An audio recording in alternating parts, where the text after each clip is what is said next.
dans un village, minuit sonne, un forgeron frappe le fer. Radio Libre en Périgord, lundi 11h30.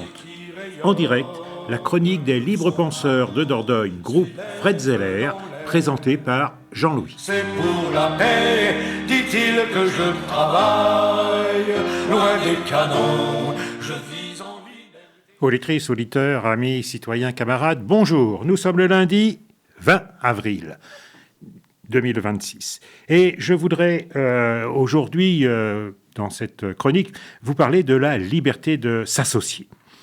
Auparavant, deux petites choses. Premièrement, l'annonce, mais ça je l'avais déjà fait la semaine dernière, mais c'est un rappel, pour la réunion débat avec la libre pensée qui se tiendra mercredi soir, donc mercredi 22 avril de 17h30 à 20h, à la Maison des Associations de Périgueux, c'est-à-dire cours Fénelon, au siège donc de la Maison des Associations de Périgueux, sur le sujet « Impérialisme et démocratie en Afghanistan ».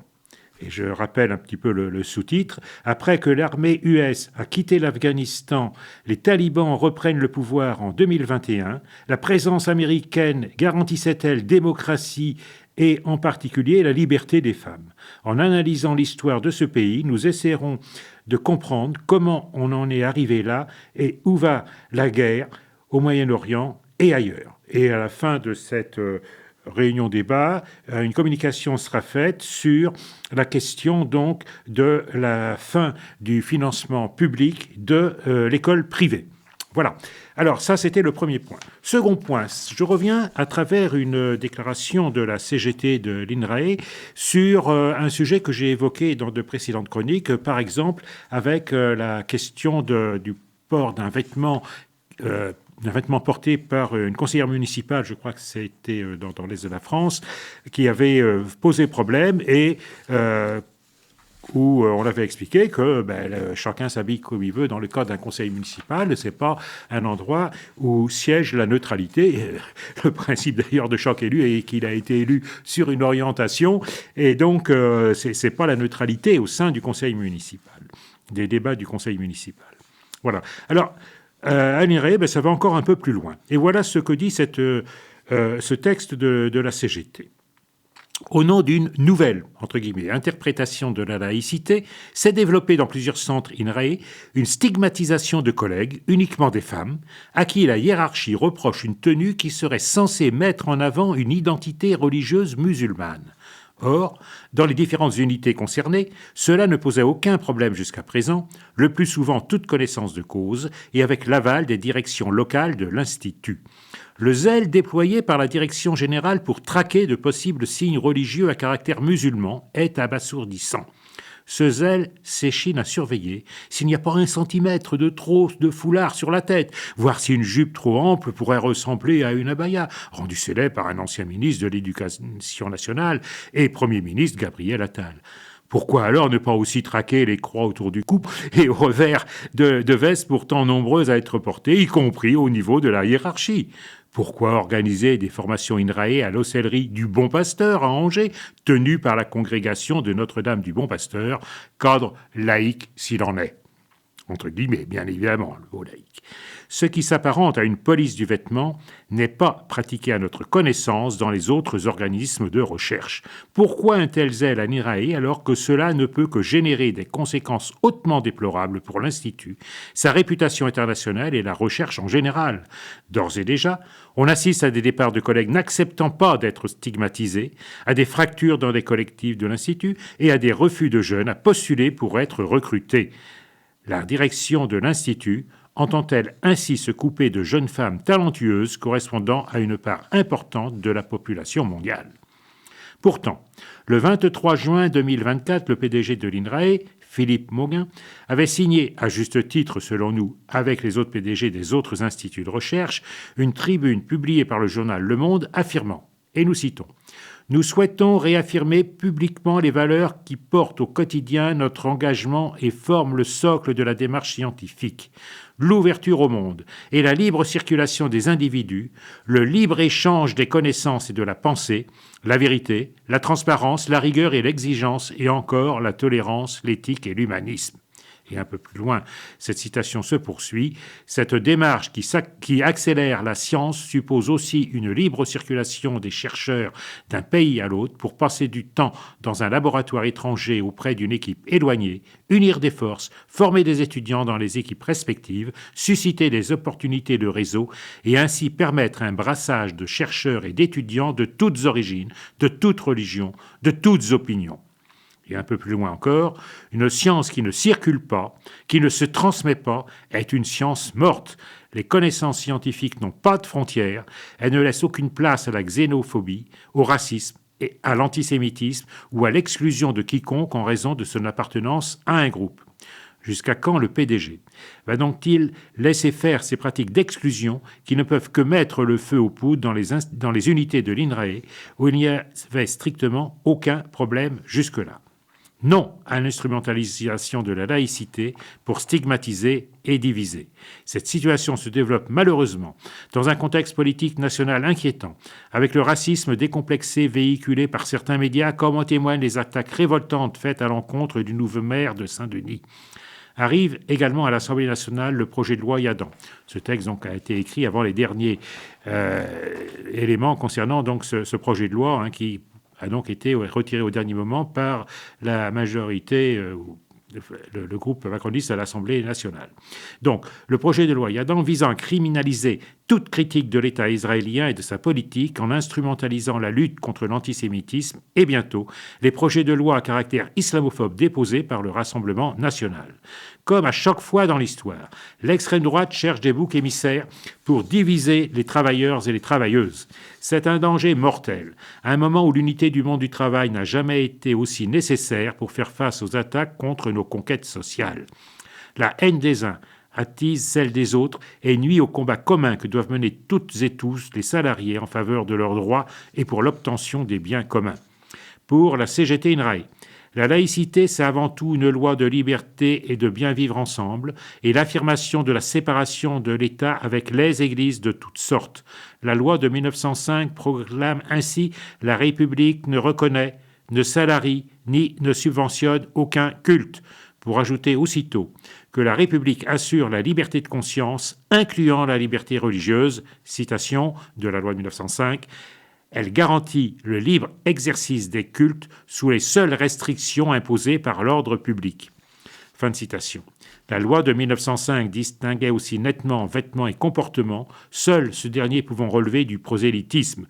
Si certains considèrent aujourd'hui que l'un ou l'autre relève de la propagande religieuse, comment peut-on, en l'absence de comportement prosélyte, attribuer une valeur religieuse à une coiffure, un vêtement, une barbe ou un comportement alimentaire? Ce qui rend la situation encore plus inacceptable, c'est que les collègues injustement visés sont des femmes avec une essentialisation à leur endroit. La diversité est une recherche, pas une menace.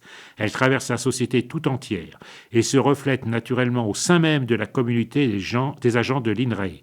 Chercher à en stigmatiser une partie, ce n'est pas défendre la laïcité, c'est la dénaturer.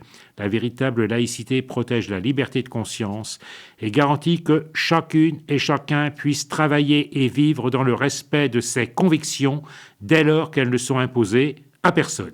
Voilà, c'était donc cette déclaration de la CGT qui me semblait très intéressante à lire en complément donc de ces questions que j'avais abordées dans de précédentes chroniques. Et j'en arrive donc au principal sujet du jour, du moins dans la part de temps que je vais y consacrer, c'est l'introduction, la préface plus exactement, d'un livre que viennent de publier Jean-Michel Duconte et Jean-Marc Roiran, La liberté de s'associer, donc au Comptoir des idées, l'édition Privat. C'est une préface qui a été rédigée par notre camarade Christian Echen, que je cite très souvent et dont je lis très très souvent donc des productions littéraires. Pour la défense de la liberté d'association, on peut dissoudre des organisations, on ne peut dissoudre des idées qui ont fait naître ces organisations. Le constat est clair. Depuis le décret-loi du 10 janvier 1936, entré dans l'histoire sous l'appellation « Contre les ligues factieuses », en 90 ans, donc, il y a eu 154 associations dissoutes. Parmi celles-ci, sous l'ère d'Emmanuel Macron, en 9 années, donc, il y en a eu 47. C'est-à-dire qu'en un dixième du temps passé, le pouvoir macroniste en a dissous le tiers, dont une grande majorité au nom de la loi du 24 août 2021, dite séparatisme. Pour les associations, a-t-on connu un pouvoir plus répressif ? La loi du 25 mai, dite loi sécurité globale, avait pour objectif de réprimer les individus. Celle de la loi séparatisme en a été le corollaire. Son objectif est de réprimer les consciences et les pensées. Nous avons bien affaire à un pouvoir totalitaire de plus en plus totalitaire, qui veut, comme l'Église cléricale par nature, contrôler et asservir en permanence les corps et les consciences. Ce pouvoir se liquéfie devant le rejet du peuple qui va croissant, au point que cette entité politique, entre guillemets, n'a pas été capable de constituer la moindre forme de représentation aux élections municipales qui, même sous une forme abâtardie du fait des institutions bonapartistes de la Ve République, restait une grande rencontre électorale de débat d'opinion. Ce n'est plus le cas aujourd'hui. L'abstention en est le grand témoin, ce qui montre le rejet massif du pouvoir macroniste. Liberté, liberté, toutes les libertés. Il ne peut y avoir de liberté de conscience sans liberté des consciences et sans liberté d'expression et d'association. Comme le dit très bien Benoît Steickenburger dans son article, dans ce numéro d'Arguments, donc, puisque c'est le titre de cette brochure là dont je viens de parler, la pensée n'est jamais suspendue en l'air. Elle a une forme, un contexte, un contenu, une expression, une représentation matérielle par les organisations. C'est cela qui est remis en cause aujourd'hui profondément par les lois séparatisme et sécurité globale. C'est bien la liberté de s'associer bafouée.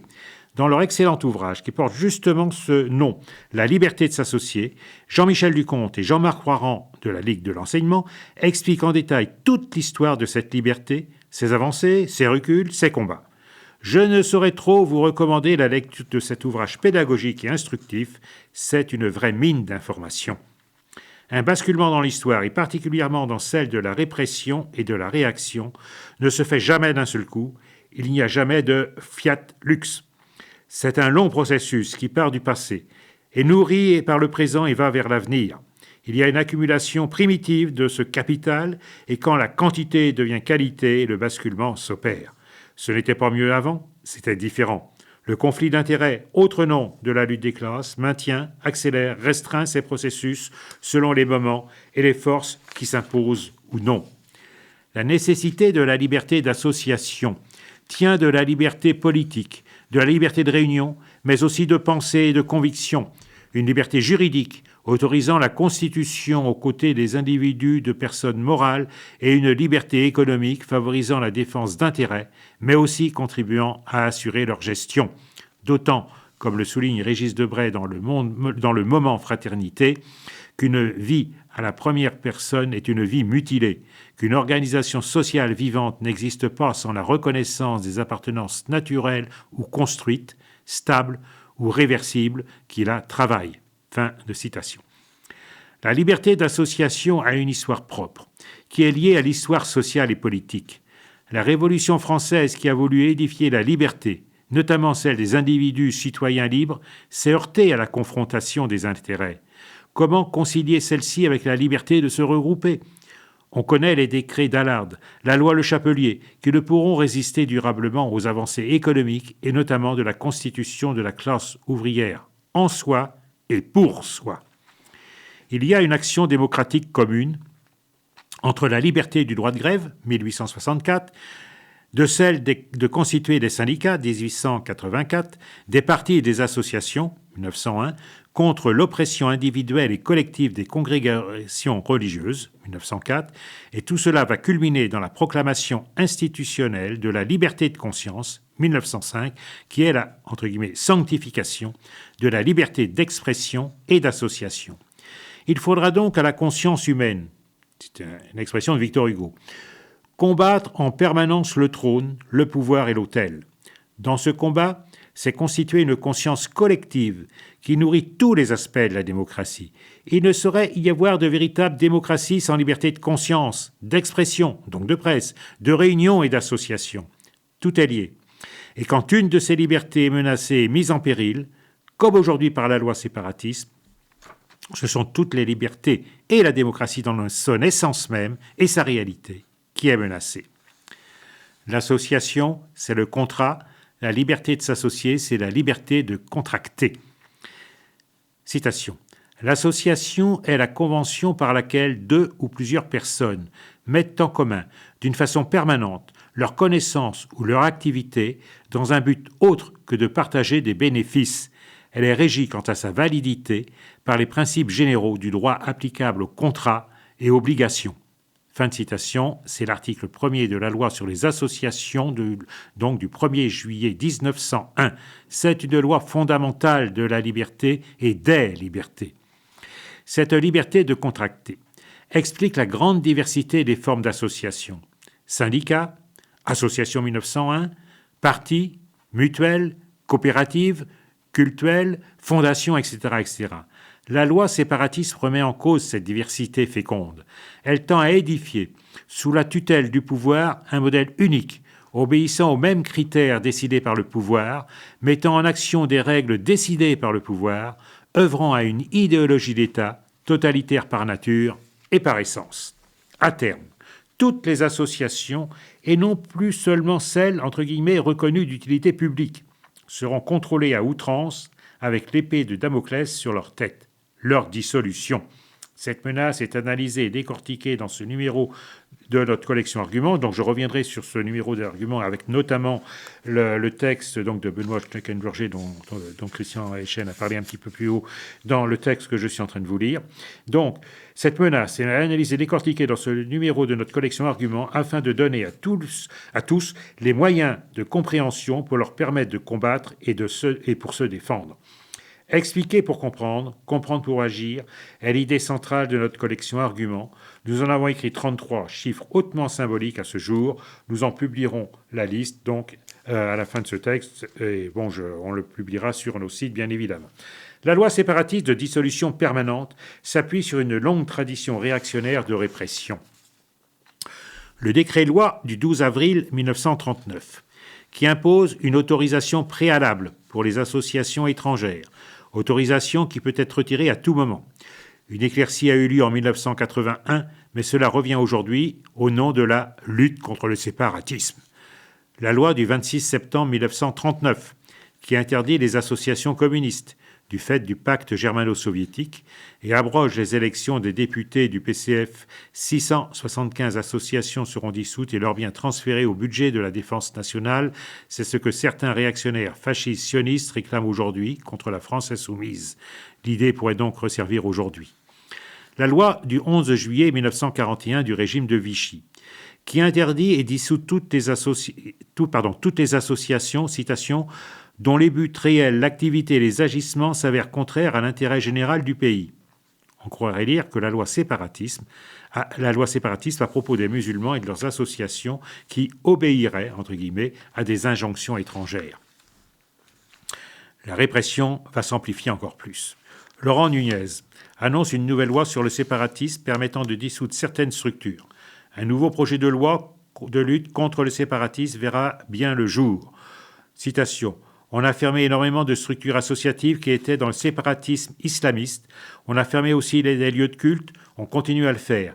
Il y a énormément de contrôles d'accueil collectif de mineurs, mais il y a un certain nombre de structures que l'on ne peut pas atteindre, a déclaré donc Laurent Nunez sur BFM TV le vendredi 3 avril dernier.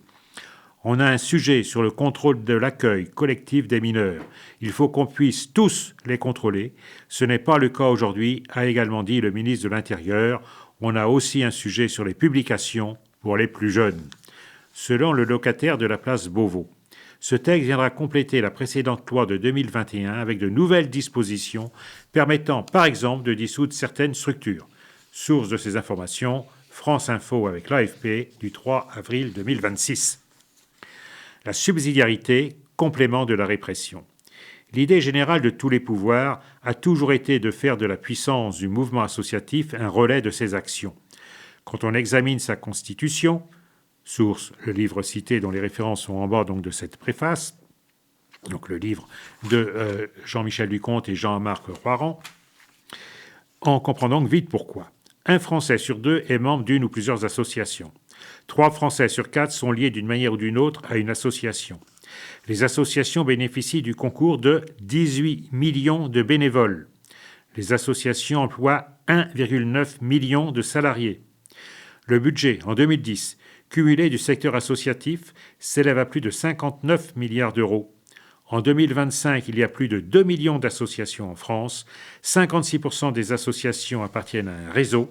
Entre 2000 et 2010, il s'est constitué en moyenne 67 000 associations chaque année. L'économie sociale et solidaire, qui s'inscrit dans la démarche associative, emploie 10% du salariat en France. Il est clair que, comme pour le budget de la sécurité sociale, les associations sont sous la menace permanente d'un hold-up gouvernemental, selon l'expression forte de Marc Blondel au moment du plan Juppé de 1995. Quel pouvoir ne lorgnerait pas sur l'argent et les moyens des associations pour combler ses problèmes de trésorerie et de déficit et en faire des relais de sa politique? Le pouvoir macroniste, comme tous les pouvoirs successifs, veulent faire des associations des relais et des subsidiaires de leur politique, considérant qu'elles mènent des actions d'intérêt général qui suppléent aux carences de l'État, comme les associations humanitaires et les Restos du Cœur, par exemple. L'État capitaliste veut les encadrer par plus de 30 habilitations de reconnaissance et d'agrément pour, entre guillemets, justifier les subventions accordées. De tout temps aussi, des doctrines, entre guillemets, politiques, traduisant des besoins du capitalisme ont été élaborées, s'appuyant sur la doctrine sociale de l'Église et sur le christianisme social. Et dans leur continuité, les radicaux bourgeois ont inventé le solidarisme, troisième voie, eux aussi avec les fascistes et le corporatisme, entre le socialisme et le capitalisme, dont le héros était Léon Bourgeois. L'idée était que chaque individu devait quelque chose à la collectivité et devait le lui rendre sous une forme ou sous une autre toute sa vie durant. Enchaîné à la machine, chantait le mouvement ouvrier révolutionnaire, enchaîné à la vie de l'État, au capital, à l'Église. C'était la chaîne permanente qui liait le prolétaire. Et si, selon Karl Marx, les prolétaires n'avaient que leur chaîne à perdre, quelle chaîne et quel boulet? Si Marx en appelait à l'association permanente et organisée des travailleurs pour briser la vieille machine de l'État et de l'oppression économique, Proudhon déclarait quant à lui « L'association est par nature stérile, nuisible même, car elle est une entrave à la liberté du travailleur. » Et l'Union européenne intervint en faveur de la doctrine sociale de l'Église catholique. Bien entendu, la question associative ne saurait échapper à l'appétit féroce de l'Union européenne, née de copulations réactionnaires de la banque, du coffre-fort, du militarisme et du Vatican. Paradoxe et paradoxe, s'il en fut, la subsidiarité fait l'apologie du bas, entre guillemets, corps de rang inférieur, contre le haut, corps supérieur des États. Mais elle ne peut que s'imposer par le haut, les gouvernements et l'Union européenne, ce qui en soi rend déjà suspect le projet dont l'apparence serait de favoriser les bas. Ce principe a été défini par Pie XI dans son encyclique Quadragesimo Anno, définissant le principe de subsidiarité. Citation, « Que l'autorité publique abandonne donc au groupement de rang inférieur le soin des affaires de moindre importance où se disperserait à l'excès son effort. Elle pourra dès lors assurer plus librement, plus puissamment, plus efficacement les fonctions qui n'appartiennent qu'à elle, parce qu'elle seule peut les remplir, diriger, surveiller, stimuler, contenir, selon que le comportement, les circonstances ou la nécessité l'exigent. » Fin de citation. L'Union européenne, qui s'occupe de tout, a tenté vainement pendant longtemps d'instituer un statut d'association européenne qui s'est heurté aux intérêts contradictoires des différentes parties en présence en fonction des intérêts en jeu. Ce n'est qu'en 2022 qu'elle a pu réellement avancer après de longs et pénibles efforts dans cette voie en adoptant une résolution du Parlement européen qu'il faudra transcrire dans le droit européen. C'est loin d'être gagné, car le Parlement imagine et phosphore, mais c'est la Commission européenne, composée des représentants des gouvernements en Europe, qui décide. Voici quelques extraits de cette résolution adoptée, mais non encore, à ma connaissance, dit Christian Echen, transcrite dans le droit européen. Résolution du Parlement européen du 17 février 2022, contenant des recommandations à la Commission sur un statut pour les associations et organisations à but non lucratif européennes transfrontalières. Considérant que la démocratie européenne est tributaire de la société civile et d'organisations représentatives en mesure de fonctionner librement et par-delà les frontières. Que le rôle essentiel de la société civile et des organisations représentatives dans la contribution à la démocratie est considéré comme une valeur fondamentale de l'Union, comme le reconnaît notamment l'article 11 du traité sur l'Union européenne, et exige l'existence d'un dialogue ouvert, transparent et structuré. Autre point, souligne que le cadre, c'est ce fameux texte de l'Union européenne, souligne que le cadre juridique actuel à l'échelle de l'Union et à l'échelle nationale est insuffisant pour créer et favoriser une société civile pan-européenne forte dont l'existence est nécessaire à la démocratie, reconnaît par conséquent la nécessité de mettre en place une nouvelle forme juridique, à savoir celle d'association européenne, y compris des règles relatives à son instauration, à sa transparence, à son obligation de rendre compte et à sa gouvernance. Donc on reprend là le texte de Christian Echen. On retrouve là le fameux article 11 du traité européen, rejeté puis imposé au peuple français, qui promeut un dialogue ouvert, transparent et régulier avec les associations représentatives de la société civile, c'est une citation, ce qui permet à tous les subsidiaires mercantis amateurs de fonds publics de proposer leurs services. Il y a un autre article qui traite spécifiquement des églises.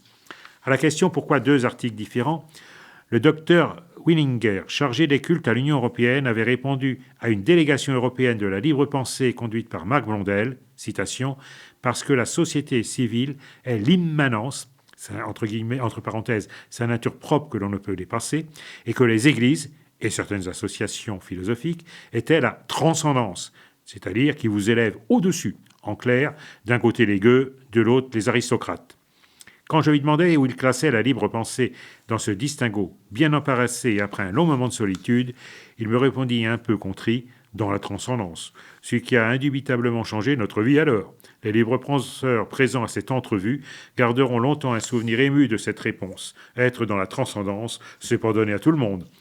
On sait le poids croissant des ONG, instrument privilégié mis en avant par la subsidiarité.